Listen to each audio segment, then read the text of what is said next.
بسم اللہ الرحمن الرحیم۔ رکوع نمبر 13 کا آغاز ہوتا ہے۔ اللہ تعالیٰ ارشاد فرماتے ہیں وَلَقَدْ أَوْحَيْنَا إِلَىٰ مُوسَىٰ، اور بلا شبہ یقیناً ہم نے موسیٰ کی طرف وحی کی کہ رات کے وقت میرے بندوں کو لے کر نکلو، پھر ان کے لیے سمندر میں خشک راستہ بناؤ، نہ تم تعاقب کا خوف کھاؤ گے اور نہ ہی تم ڈرو گے۔ یعنی جو تمہارا تعاقب کیا جائے گا کہ سمندر سے کہیں تمہیں کیا خوف، یہ بھی خوف نہ ہو کہ کہیں ایسا نہ ہو کہ تم سمندر کے اندر غرق کر دیے جاؤ، یعنی یہ پانی تمہیں اپنے اندر ڈبو نہ لے۔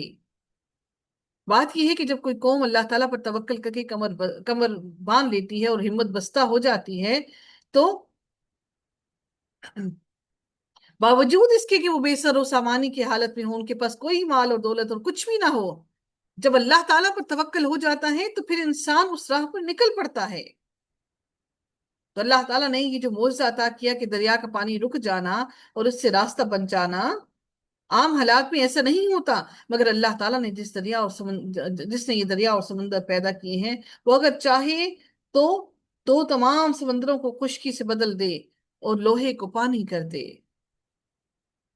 تو اللہ تعالیٰ نے موسیٰ علیہ السلام کو اور ان کے ساتھ جو لوگ تھے ان سب کو دل کو پہلے ہی آس دلائی کہ تمہارے دل میں کوئی خوف نہ آئے، تم مت ڈرو، کیونکہ اللہ تعالیٰ تمہارے ساتھ ہے اور وہ تمہاری مدد کرے گا۔ پھر رب کائنات نے فرمایا فَأَتْبَعَهُمْ فِرْعَوْنُ بِجُنُودِهِ فَغَشِيَهُمْ مِنَ الْيَمِّ مَا غَشِيَهُمْ۔ پھر فرعون نے اپنے لشکروں کے ساتھ ان کا پیچھا کیا تو ان کو سمندر سے ڈھانپ لیا اس چیز نے جس نے انہیں ڈھانپا۔ اب اس سے کیا مراد ہے کہ پھر فرعون نے جب اپنے لشکروں کے ساتھ ان کا پیچھا کیا تو فرعون اپنے لشکروں کو لے کر ساحل سمندر پر پہنچا تو موسیٰ علیہ السلام اور بنی اسرائیل کے پیچھے سمندر میں بنے ہوئے راستوں میں داخل ہو گیا۔ جب سیدنا موسیٰ علیہ السلام اپنی قوم کے ساتھ مکمل طور پر سمندر سے باہر آ گئے، تب فرعون کا پورا لشکر سمندر میں داخل ہو چکا تھا، اور رب العزت نے سمندر کو حکم دیا تو سمندر نے اتنا پانی فرعونیوں پر چڑھا دیا کہ لشکر موجوں کے اندر لشکر سارا کا سارا ڈوب گیا۔ اللہ تعالیٰ فرماتے ہیں اور اس وقت کو یاد کرو جب تمہاری وجہ سے ہم نے سمندر کو پھاڑ دیا، پھر ہم نے تمہیں نجات دی اور ہم نے آل فرعون کو غرق کر دیا اور تم دیکھ رہے تھے۔ بنی اسرائیل اپنے دشمنوں کو اپنے سامنے ڈوبتا ہوا دیکھ رہے تھے۔ سب سمندر کی تہ میں پہنچ گئے تو سمندر اسی روانی سے ویسے ہی بہنے لگ گیا۔ کتنا بڑا معجزہ انہوں نے اپنی آنکھوں کے سامنے دیکھا، اپنی آنکھوں کے سامنے اللہ تعالیٰ نے وہ سارا معجزہ ان کی آنکھوں کے سامنے ان کو دکھایا۔ وَأَضَلَّ فِرْعَوْنُ قَوْمَهُ وَمَا هَدَىٰ، اور فرعون نے اپنی قوم کو گمراہ کیا اور صحیح رہنمائی نہ کی۔ فرعون نے گمراہ کر دیا اور فرعون نے صحیح رہنمائی نہ کی ان کی۔ یا بنی اسرائیل قد انجیناکم من عدوکم وواعدناکم جانب الطور الایمن ونزلنا علیکم المن والسلوى۔ اے بنی اسرائیل، یقیناً ہم نے تمہیں تمہارے دشمن سے نجات دلائی اور ہم نے پہاڑ کی دائیں جانب کا تمہیں وعدہ دیا اور ہم نے تم پر من و سلوہ نازل کیا۔ یعنی اللہ تبارک و تعالیٰ نے بنی اسرائیل کو اپنے احسانات یاد دلائے کہ تمہارے دشمن کو تمہاری آنکھوں کے سامنے ڈبو دیا، تخت اچھالے جاتے ہیں، تاج گرائے جاتے ہیں۔ اللہ تعالیٰ کی قدرت اور اس کے اختیار کو دیکھیے کہ وہ اس اللہ تعالیٰ نے پسی ہوئی قوم کو اٹھایا، اللہ نے دبی ہوئی پسی ہوئی قوم کو اس طرح اٹھایا کہ ان کی آنکھوں کے سامنے ان کے دشمن کو غرق کر دیا، بغیر ان کے اس قوم کے، بغیر کسی ان کے ساتھ لڑائی جھگڑے کے۔ اللہ تعالیٰ نے اس قوم کو بے سر و سامانی کی حالت میں اللہ تعالیٰ نے اس اتنی طاقتور قوم سے اللہ نے اس قوم کو نجات دی جو صدیوں سے غلام بنی ہوئی تھی۔ کب سے؟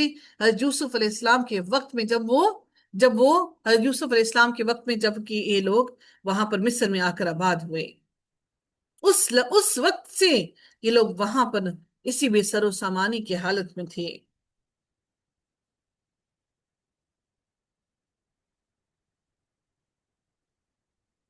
اب دیکھیے کہ ان دونوں کے درمیان میں حضرت یوسف اور حضرت موسیٰ علیہ السلام کے درمیان کا جو وقت تھا، ان کا جو درمیانی عرصہ تھا، وہ 300 سے لے کر 400 سال کا وقفہ تھا۔ 300 سے لے کر 400 سال تک، یعنی کہ 4 صدیاں تقریباً یہ لوگ غلامی کی زندگی گزارتے رہے۔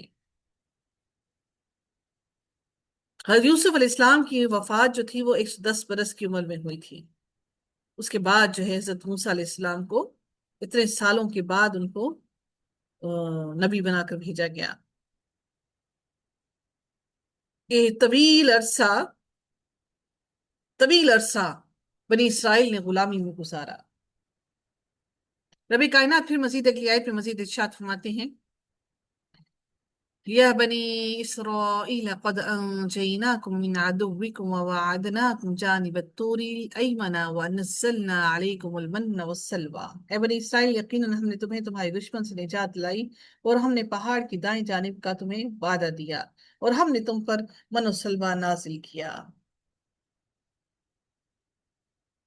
یعنی تمہیں من و سلوہ. اب پہاڑ کی دائیں جانب سے مراد کیا ہے؟ کہ ملاقات کا وعدہ سیدنا موسیٰ علیہ السلام کو تورات ادا کرنے کے لیے کیا، جس میں ان کی زندگی، ان کی دنیا اور ان کے دین کا نظام تھا. اللہ تعالیٰ نے دشمن سے نجات عطا کر کے دنیاوی نعمت کی تکمیل کی اور تورات عطا کر کے دینی نعمت کی تکمیل کی ان پر.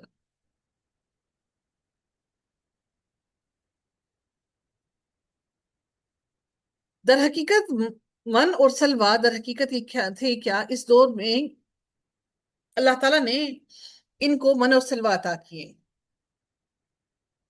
اس دور میں ممکن نہیں تھا کہ انسان اپنے اپنے لیے کوئی کھانا پیک کر کے رکھے، کوئی ٹینس کے اندر یا کسی جگہ پر کسی میں. اتنی شدت کی دھوپ تھی کہ کھانا فوراً ہی خراب ہو جاتا تھا. ان حالات میں اللہ تعالیٰ نے تر و تازہ کھانے کا انتظام کر دیا. پانیوں پر پرندے آتے ہیں، خشکی پر پرندے نہیں آتے. اور وہ علاقہ جہاں پانی تھا ہی نہیں، وہاں اللہ تعالیٰ کے حکم سے پرندوں کے جھنڈ اس لشکر کے لیے خاص طور پر آتے تھے. سبحان اللہ. وہاں پر پانی تھا ہی نہیں. آپ نے پڑھا نا وہ کہ جب حضرت موسیٰ علیہ السلام کی قوم نے حضرت موسیٰ علیہ السلام سے پانی مانگا تو حضرت موسیٰ نے اپنے پتھر عصا پر مارا اور اس میں سے کیا ہوا؟ پانی کے چشمے پھوٹ پڑے. سبحان اللہ. اور سوچئے کہ ایک ایسے علاقے میں جہاں پر پانی ہے ہی نہیں تو پرندوں کا وہاں پر کیا کام ہے؟ سبحان اللہ. معجزات کو دیکھیے، میرے رب نے کیا کیا معجزے عطا کیے. ایسے علاقے میں اللہ تعالیٰ نے پرندوں کے جھنڈ بھیجے وہاں پر، اور سلوہ بٹیر جتنے پرندے تھے، اور پھر من جیسی سویٹ ڈش بھی عطا کی. رات کو یہ سوتے تھے اور پتوں پر یہ دھنیے جیسے چھوٹے چھوٹے دانے جمے ہوتے، جن کو بنی اسرائیل وہاں سے اتارتے اور کھا لیتے، جیسے شبنم رات کو پتوں پر گرتی ہے نا. سبحان اللہ. تو یہ اللہ تعالیٰ کی طرف سے اس طرح سے ان کے لیے آتا تھا. اور دیکھیے کہ گرمی کی حالت میں آپ صرف سوچئے، اگر کوئی کہتا ہے کہ وہ ڈیو ڈراپس تھے، تو سوچئے ایک بات کہ گرمیوں میں تو ڈیو ڈراپس ہوتے ہی نہیں ہیں. کیا آپ نے کبھی دیکھا؟ اگر ہم ایک ایک چیز کو، ایک ایک لفظ کو سوچیں تو کس قدر گہرائی ہے اس کے اندر. ان کا سفر جاری تھا، ایک مقام پر ٹھہرنا نہیں تھا. اس انتظام کا ایک خوبصورت پہلو یہ بھی ہے کہ اس میں نہ برتن چاہیے تھے ان کو، اور نہ برتنوں کی دھلائی چاہیے تھی. سبحان اللہ. نہ کھانا کھلانے کے لیے دسترخوان بچھانے کی ضرورت تھی، نہ گاڑیوں کی کہ پیچھے سے کھانا آئے، نہ پیچھے سے مال چاہیے کہ اتنے بڑے پیمانے پر گوشت مہیا کر سکیں. جیسا کہ یہود کے مقدس دینی ادب سے پتہ چلتا ہے کہ تقریباً یہ 6 لاکھ کے قریب لوگ تھے. لوگ اس سے کم ہو یا زیادہ آسمان پر جھنڈ کے جھنڈ آتے تھے، اور ایسا لگتا تھا جیسے بادلوں کا سایہ ہو. اتنے زیادہ پرندے آتے تھے کہ ایسا لگتا تھا جیسے بادلوں نے سایہ کر رکھا ہو ان کے سروں پر. سبحان اللہ. سبحان اللہ. اللہ تعالیٰ ان کو ان احسانات کو یاد دلاتا ہے. یہ احسانات اللہ تعالیٰ نے کسی بھی قوم پر نہیں کیے جو احسانات اللہ تعالیٰ نے بنی اسرائیل پر کیے. یہی تو وجہ ہے کہ بنی اسرائیل آج بھی سمجھتے ہیں کہ ہم اللہ تعالیٰ کی سب سے پسندیدہ ترین قوم ہیں. آج اللہ تعالیٰ نے ان کو مال کی فراوانی عطا کی، دولت عطا کی، لیکن وہ اس وقت کو بھول گئے کہ اللہ تعالیٰ نے ان کو کس پستی کی حالت میں سے ان کو اٹھایا تھا. اللہ تعالیٰ نے بنی اسرائیل کو کوئی چیز ذخیرہ نہیں کرنے دی. اس سے ایک اور بڑی اہم ترین بات سمجھنے کو ملتی ہے کہ توکل. رسول اللہ صلی اللہ علیہ وسلم نے فرمایا کہ اگر تم اللہ تعالیٰ پر توکل کرو جس طرح توکل کرنے کا حق ہے، تو تم کو تو تم کو بھی ایسے رزق دیا جائے گا جیسا کہ پرندوں کو دیا جاتا ہے کہ وہ صبح کو وہ گھونسلوں سے خالی پیٹ نکلتے ہیں اور شام کو پیٹ بھر کر سبحان اللہ سیر ہو کر واپس لوٹتے ہیں۔ سبحان اللہ، سبحان اللہ، کیا ہی شان ہے میرے رب کی، قربان جائیں اپنے رب پر۔ کلو، کھاؤ، من طیبات، پاک چیزوں میں سے، ما رزقناکم، جو ہم نے تمہیں رزق دیا، ولا تطغوا، اور اس میں حد سے نہ بڑھو، فیہ، فیحل علیکم غضبی، اور ورنہ میرا غضب تم پر ٹوٹ پڑے گا۔ ومن یحلل علیہ غضبی فقد ہوا، اور جس پر میرا غضب ٹوٹا تو یقیناً وہ ہلاک ہوا۔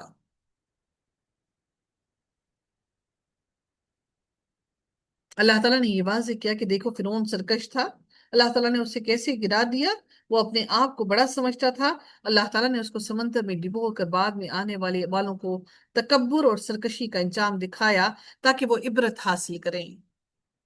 پھر میرے رب نے اگلی آیت میں مزید ارشاد فرمایا وَإِنِّي لَغَفَّارٌ لِمَن تَابَ وَآمَنَ وَعَمِلَ صَالِحًا ثُمَّ اهْتَدَىٰ، اور بلا شبہ جس شخص نے توبہ کی اور ایمان لایا اور نیک عمل کیے پھر سیدھی راہ پر چلا تو یقیناً میں بہت بخشنے والا ہوں۔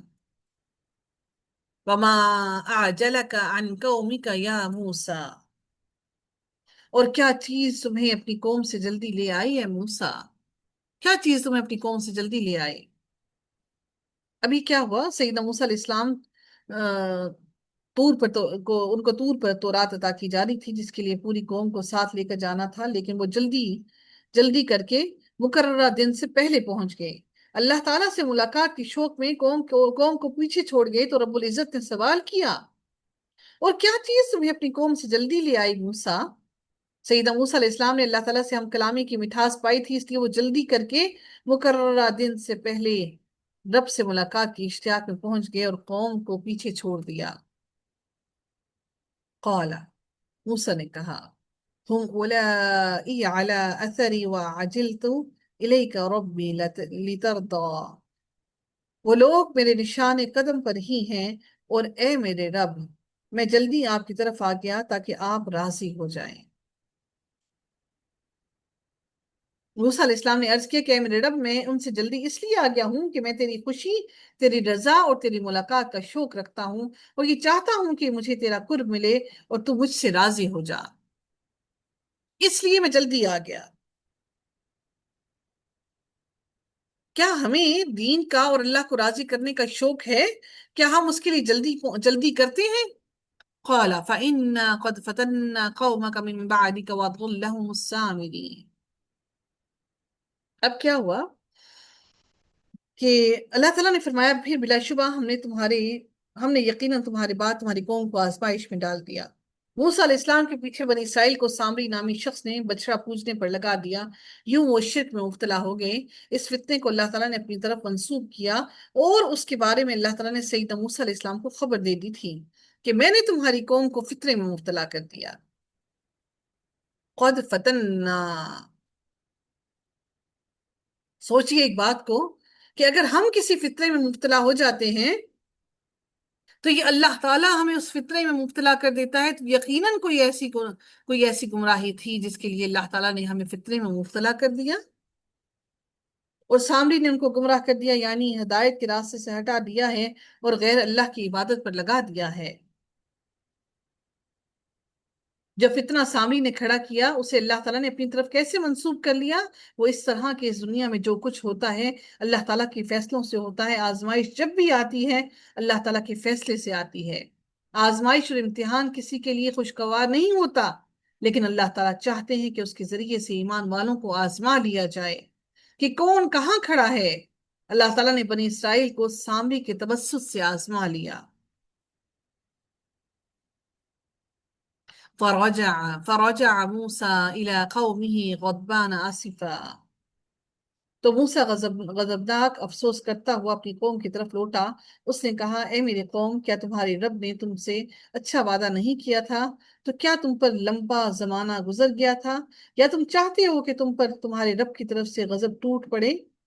تو تم نے مجھ سے وعدہ خلافی کی، فَأَخْلَفْتُمْ مَوْعِدِي، کیا وعدہ تھا کہ اللہ تعالیٰ کے سوا اب یہاں پر یہ وعدہ کیا تھا؟ حضرت موسیٰ علیہ السلام نے کیا لیا تھا کہ تم نے میرا انتظار نہ کیا اور ہارون کا احترام بھی نہ کیا، کہ میرا انتظار کرنا کہ وہ تو رات لینے کے لیے اللہ کی طرف گئے تھے، تم نے وعدہ خلافی کر لی۔ قالوا ما اخلفنا موعدك بملكنا ولكننا حملنا اوزارا من زينة القوم فقذفناها فكذلك القى السامري۔ انہوں نے کہا ہم نے اپنے اختیار سے آپ کے ساتھ وعدہ خلافی نہیں کی، بلکہ قوم کے زیورات کے بوجھ ہم پر لاد دیے گئے تو ہم نے انہیں پھینک دیا۔ پھر اسی طرح سامری نے بھی کچھ ڈالا۔ یہ ہوا کیا کہ انہوں نے موسیٰ علیہ السلام سے کہا کہ ان سے یہ کام جان بوجھ کر اور اپنے اختیار سے سرزد نہیں ہوا، بلکہ اس کا سبب یہ تھا کہ زیورات کے گناہ سے وہ جو ہمارے پاس تھے بچنا چاہتے تھے۔ اہل تفسیر ذکر کرتے ہیں کہ بنی اسرائیل نے مصر سے نکلنے سے پہلے قبطیوں سے زیورات وغیرہ لیے تھے۔ مصر سے نکلتے وقت وہ زیورات بھی ساتھ لے آئے، وہاں سے نکل کر انہوں نے وہ زیورات پھینک دیے تھے۔ جب موسیٰ علیہ السلام چلے گئے تو انہوں نے وہ زیورات اکٹھے کر لیے تاکہ موسیٰ علیہ السلام کی واپسی پر اس بارے میں ان سے رجوع کرے اور ان سے پوچھے کہ کیا کیا جائے ان زیورات کے بارے میں۔ تو بنی اسرائیل کے لیے یہ زیورات جائز نہیں تھے، اس لیے انہوں نے انہیں جمع کر کے گھڑے میں ڈال دیا تھا۔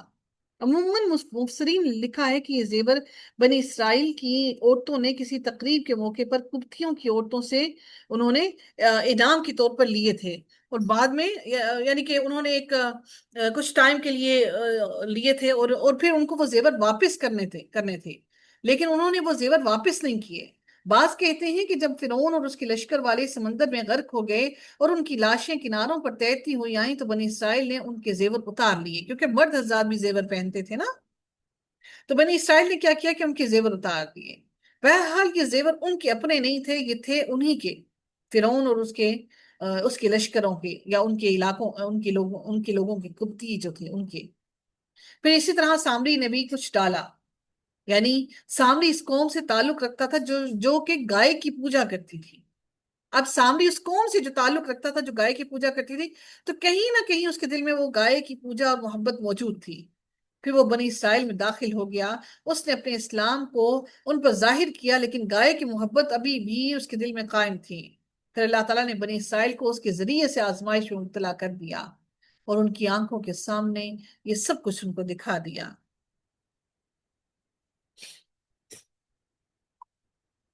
پھر ہم اگلی آیت میں دیکھتے ہیں کہ اللہ رب العزت کیا ارشاد فرماتے ہیں اگلی آیت کے اندر۔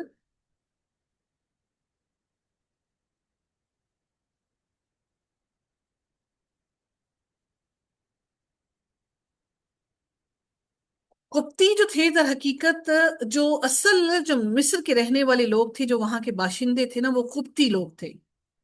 قبطی، قاف بات تو اور چھوٹی ہے، قبطی۔ قبطی جو لوگ تھے وہ اہل مصر تھے، یہ نسل فرعون سے تعلق رکھتی تھی۔ جو قبطی لوگ تھے نا وہ فرعون سے تعلق رکھتی تھی، اور جو بنی اسرائیل تھے وہ سبتی تھے۔ بنی اسرائیل سبتی پر، یہ جو قبطی تھے یہ بنی اسرائیل پر ظلم و ستم کیا کرتے تھے۔ قبطی مصر کی 10 سے 15% مسیحی آبادی کو کہا جاتا ہے، آج بھی وہاں پر موجود ہیں یہ قبطی۔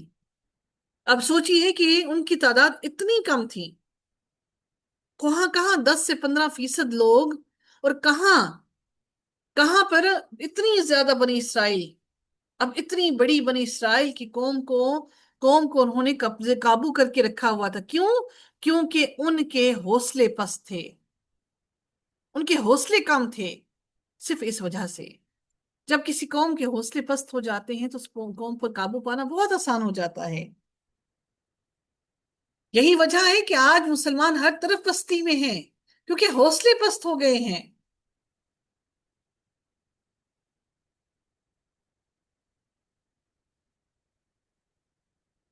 اللہ تعالیٰ پھر مزید اگلی آیت میں ارشاد فرماتے ہیں فَأَخْرَجَ لَهُمْ عِجْلًا جَسَدًا لَهُ خُوَارٌ فَقَالُوا هَذَا إِلَٰهُكُمْ وَإِلَٰهُ مُوسَىٰ فَنَسِيَ۔ پس اس نے ان کے لیے ایک بچڑا نکالا جس کے لیے جسم تھا، جس کی بیل کی سی آواز تھی، پھر لوگوں نے کہا کہ یہ ہے تمہارا اور موسیٰ کا معبود، سو وہ بھول گیا۔